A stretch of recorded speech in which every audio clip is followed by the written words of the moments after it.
આજે બનાવીશું આપણે મટર પનીર. તો ચાલો એની તૈયારી કરી લઈએ. એના માટે 200 ગ્રામ પનીર લઈશું, 200 ગ્રામ બાફેલા વટાણા, મરચું, હળદર, મીઠું, 2 ચમચી ઘી, 3 નંગ ટામેટાની ગ્રેવી લઈ લઈશું, આખા ધનિયા, આખા મસાલા, ખસખસ, 4 નંગ બદામ લઈશું, ગરમ મસાલો લઈશું, ડુંગળી લઈશું અને ધનિયા લઈ લઈશું.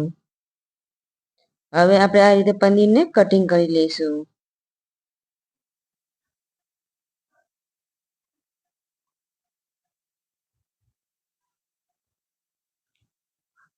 પનીર કટિંગ કરીને આપણે 1 ચમચી તેલ ગરમ કરીશું. તેલ ગરમ થઈ જાય તો આમાં આપણે પનીરને ફ્રાય કરી લઈશું.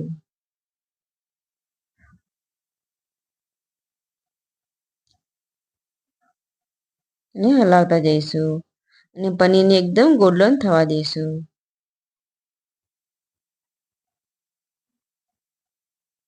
પનીર આપણું એકદમ ગોલ્ડન થઈ ગયું છે તો આને આપણે હવે નીકાળી લઈશું.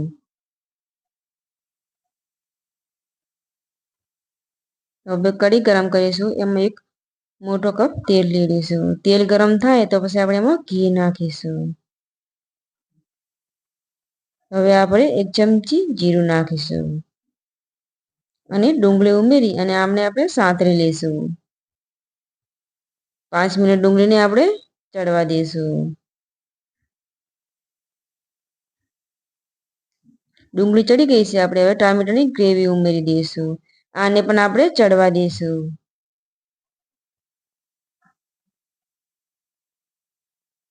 આ ચડેલા આપણે મસાલા તૈયાર કરી લઈશું. આખા મસાલા, ધનિયા, બદામ, ખસખસ આ બધાને આપણે ખાંડીને એક પેસ્ટ તૈયાર કરીશું.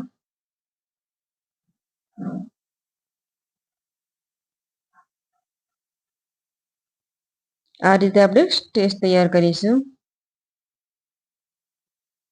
હવે આપણે આ ગ્રેવીને ચેક કરીશું.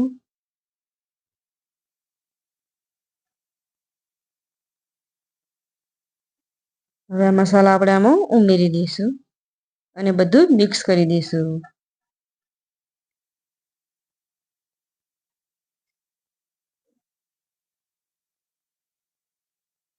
હવે આમાં બીજા મસાલા પણ આપણે કરી દઈશું. 2 ચમચી લાલ મરચું, હળદર અને 1 ચમચી ગરમ મસાલો નાખીશું અને આ બધા મસાલાને મિક્સ કરીને આપણે ચડવા દઈશું. મીઠું આપણે પાછળથી નાખીશું. હવે આપણે મીઠું નાખી દઈશું. મીઠું નાખીને આપણે બધું મિક્સ કરી દઈશું. મસાલા ચડી જાય તો આપણે 1 કપ ગરમ પાણી રેડીશું. પાણી નાખીને આપણે બધું મિક્સ કરી દઈશું.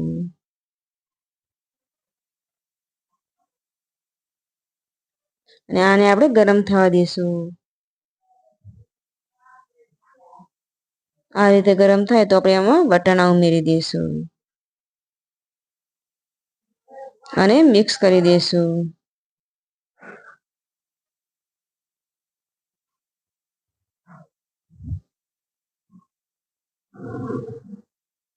હવે આમાં આપણે પનીર ઉમેરી દઈશું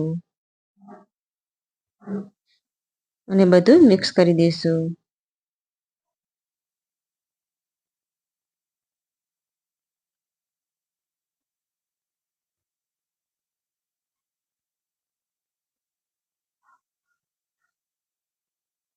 હવે આપણું શાક ચડી ગયું છે એટલે આના ઉપરથી આપણે કોથમીર ભભરાવીશું.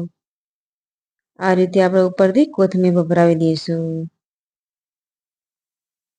હવે આને આપણે સર્વ કરીશું.